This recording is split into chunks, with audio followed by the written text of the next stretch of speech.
Bharat America వాణిజ్య చర్చల్లో కీలక పురోగతి లభించింది. ద్వైపాక్షిక వాణిజ్య ఒప్పందానికి సంబంధించిన తుది ఫ్రేమ్వర్క్ ను ఖరారు చేసేందుకు రెండు దేశాలు చాలా దగ్గరగా ఉన్నాయని వాణిజ్య శాఖ కార్యదర్శి రాజేష్ అగర్వాల్ తెలిపారు.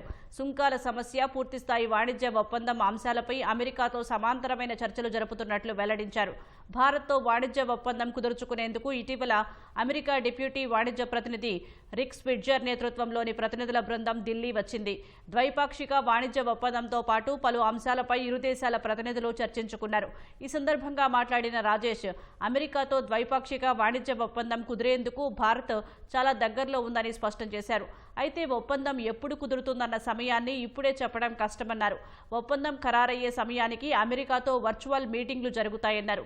చివరి దశ చర్చలు కొంచెం సంక్లిష్టమైనవని, మంత్రి స్థాయిలో ఉన్న వాళ్లు ఈ విషయంపై నిర్ణయం తీసుకోవాల్సి వస్తుందని తెలిపారు. వీలైనంత త్వరగా ఈ ప్రక్రియను పూర్తి చేయడానికి కృషి చేస్తున్నట్లు రాజేష్ వెల్లడించారు.